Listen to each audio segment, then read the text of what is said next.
Shalom. All praises to Yahawah, bahasham, Yahawashi, bahasham, Kudash. Double honor to the apostles and elders of great millstone that rule well and labor in the word and doctrine.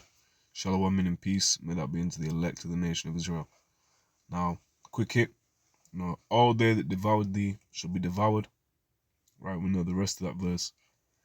But just, a brief reminder for them plantation Christian bug-outs, for anyone coming new into this. Yes, the other nations that had us in captivity will be going into captivity. Is that unrighteous? No, it's not. Is it the judgment of Yahawah, bahasham, Yahawashi? Yes, it is. So we've got Jeremiah chapter 30 and verse 16. It said, therefore all they that devour thee shall be devoured, and all thine adversaries, every one of them, shall go into captivity, and they that spoil thee shall be a spoil, and all that prey upon thee will I give for a prey. So all our adversaries, not, all right, everyone except Bob, Tim, Harrison, they're cool, they're fine. No, every last one of them, okay, every one of them. We're going to Nehemiah. It gives a clue, it gives a hint. Where is it now? There it is. Who our adversaries, who our enemies are. Nehemiah 5 and 9, it said, also I said it is not good that ye do. Sorry, got a smash on my screen. Also I said it is not good that ye do, ought ye not to walk in the fear of our power, of our God, because of the reproach of the heathen, our enemies. Right, so these heathen, which you go into that word, let's go into it. What is a heathen? Is it just a non-believer?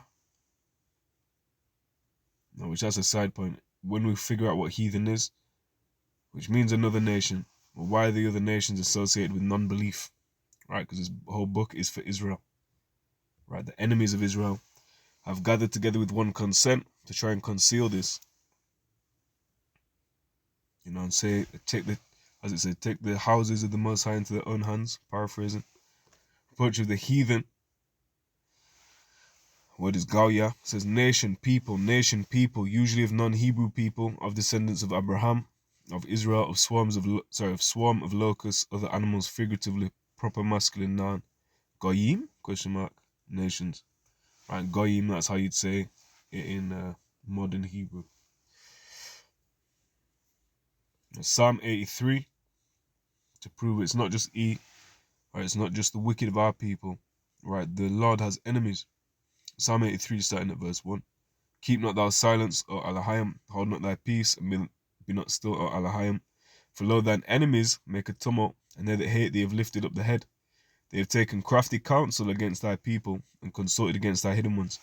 So a crafty counsel, you have Israelite groups mocking, saying, haha, there's no such thing as conspiracy. Do you believe in conspiracy? Haha, you're a conspiracy nut.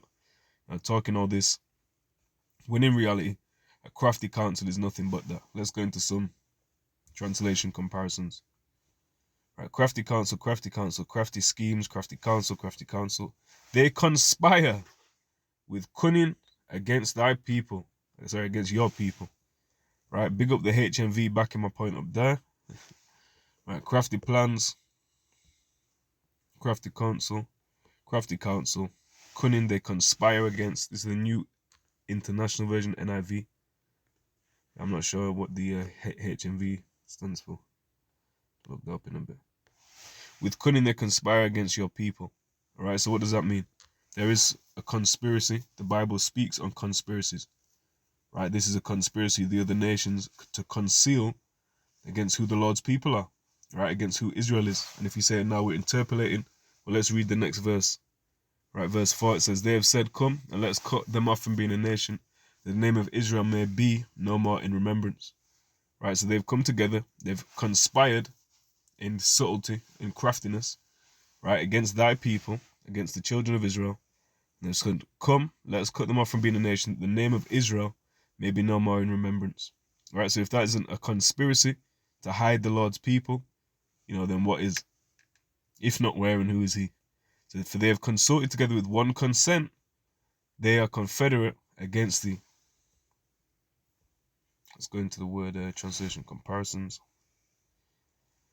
Right, they consulted together with one consent. This was a unanimous decision. They have consulted together with one heart. For they have conspired together with one mind, which conspire means with breath. Conspire. So they've breathed together. They're thinking the same things. They conspire against thee with one accord. Excuse me. They consorted against thee with one consent. Consorted. With one mind they plot together. Right, so these are all the nations that that y'all ninjas be crying for. Saying, oh, why can't they be saved too? They put us in slavery, man. Right, we've not forgot. So the law, sure as hell is cold, right, the law doesn't forgot. Why is hell cold? Because it's not a burning fire. Hell in Hebrew, the Hebraic understanding simply means pit, the grave. Right, last time I checked, the ground was cold. Underground. Anyway.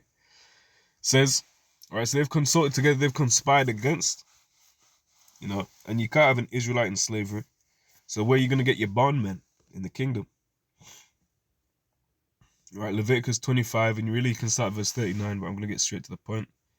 Verse 44, both thy bondmen and thy bondmaids which thou shalt have shall be of the heathen that are round about you. Of them shall you buy bondmen and bondmaids. Moreover, of the children of the strangers that do sojourn among you, of them shall you buy, and of their families that are with you, which they begat in your land, they shall be your possession. All right, so when the kingdom comes down, this law will be established. Finally we'll get this one, concerning them of mystery Babylon. All right, Isaiah 14:1. For the Lord Yahawah will have mercy on Jacob, and will yet choose Israel, and set them in their own land, and the strangers shall be joined with them, and they shall cleave to the house of Yahawashi, the house of Jacob. And the people shall take them and bring them to their place. Right, so let's just analyze the first verse, because I used to get tripped up on this. The Lord will have mercy on on Jacob, and yet choose Israel, and set them in their own land, and the strangers shall be joined with them. And these strangers are going to be Israelite strangers, right? So they're going to be cleaving, unto those, of Israel that were enlightened. So then they shall cleave to the house of Jacob, right? That group that's already established as knowing the truth, as understanding who they are. Now verse 2, and the people shall take them and bring them to their place. Who's the them? And the house of Israel shall possess them in the land of the Lord Yahawah for servants and handmaids, and they shall take them captives, right? So it's about to reveal who the them are, whose captives they were, and they shall rule over their oppressors. So that's the them, bring them to their place, take them. It's talking about whose captives we were, right? So we were enslaved, and Jake wants to buck up and cry because apparently the Lord can put us in slavery, but it's unrighteous for the Lord to have the group that were in slavery, the apple of his eye, to have then slaves. But that's coming. Yahawashi prophesied this, right? Revelation 2, we'll end it here. Revelation 2, in verse 25, but that which you have already hold fast till I come, and he that overcometh and keep my works until the end, keepeth my works to the end, to him will I give power over the nations, right? Over the heathen, over the goy them, right? And he shall rule them with a rod of iron, right? Which isn't a soft slap on the wrist. Go about your business, Timmy. He shall rule them with a rod of iron, as the vessels of a potter should be broken to shivers, even as I received of my Father, and I'll give him the morning star. Right, so there it is. So we'll sandwich it, close out how we started. Bread. Jeremiah 13:16, right, and this one's, therefore all they that devour thee shall be devoured. Okay, Jeremiah 13:16, therefore all they that devour thee shall be devoured, and all thine adversaries, every one of them, shall go into captivity, and they that spoil thee shall be a spoil, and all that prey upon thee will I give for a prey. All praise to Yahawah, bahasham, Yahawashi, bahasham, Shalom.